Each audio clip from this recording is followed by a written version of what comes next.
The following is an encore presentation of CKRZ. CKRZ is proud to be the only Ongwehowe and Anishinaabe radio station in Southern Ontario. Your station, your nation.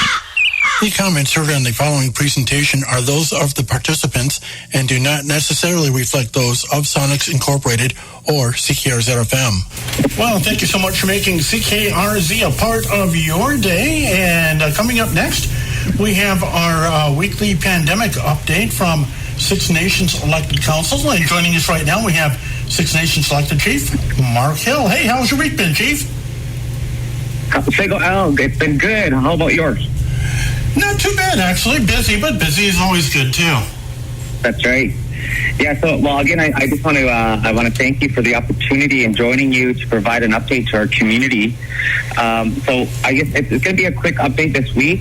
The biggest update I have is in regards to the emergency control group. I guess before I get into that piece, I just want to reiterate that we still are at one active case.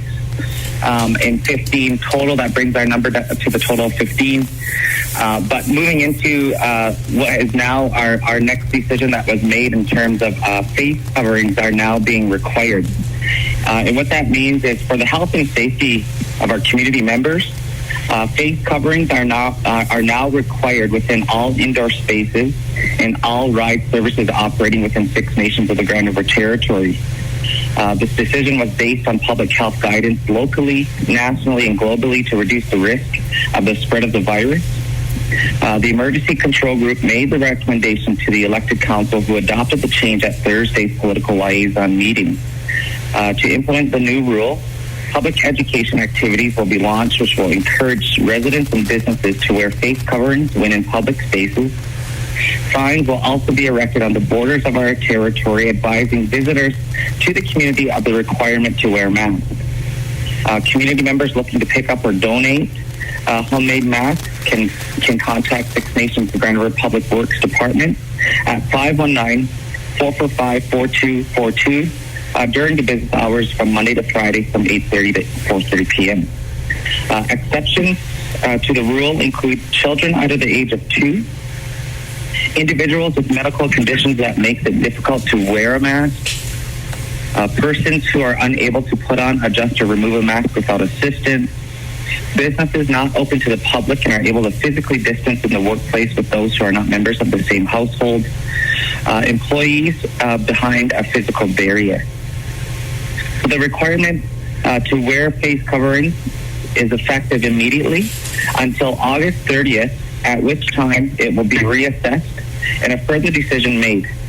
Again, more updates on this matter will be forthcoming as more information becomes available. So, Al, just to that point, we've seen in our local, municipalities surrounding us that they've also made this decision.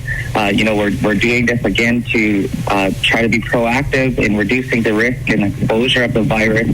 And again, we will continue to assess the situation as we move forward. The next update that or more or less of a reminder that I wanted to give is in regards to our virtual drive-by graduation. So I know Councillor Helen Miller was on your show a couple of days ago, basically talking about the details of how the event will take place. Again, all social distancing and COVID-19 measures and guidelines will be in place.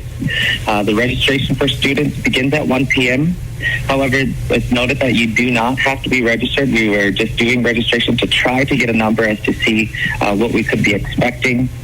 The event will promptly take place at 2 p.m. And again, wearing all face covering and masks. The time frame will be strict to ensure that the safety of our community with the event anticipated to end promptly at 3 p.m. Again, if you would like more information, you can contact Councillor Helen Miller at 519-717-2565. And again, this is for grade 8 and grade 12, so I know she did have some inquiries in regards to college and university students. At this point, I believe we're more or less going along the lines as the more the merrier to celebrate all of our graduates and their successes over the school year. So again, We want you all to continue being safe and to adhere to the guidelines that are in place, and so that we can continue to protect our community, each other, and our families. That's basically my update. I know it's a quick update this week. Again, we'll be continuing these updates every week for the next while, at least, just so that we can continue to keep our community informed. So that was the biggest update, was in regards to the face covering and which is now it's in place, effective immediately, and we will look to more public education as we move forward. Very good. Thank you very much, Chief Hill. Well, thank you so much, Alan. Have a great weekend. You have a terrific week ahead. Thank you so much. Bye-bye. Bye-bye. The comments on the program you've just heard were those of the participants and do not necessarily reflect those of Sonics Incorporated or CKRZ-FM. Hello, my name is Farah. This is Michelle White. Hi, folks. This is Mark C. Maxton. Bonjour, this is Jody Gaffney. Hi, this is George Leach. Hey, this is Derek Miller, and you're listening to CKRZ. CKRZ. CKRZ. CKRZ. 100.3 FM. The voice of the grand. Yeah. The program you've just heard was an encore presentation of CKRZ.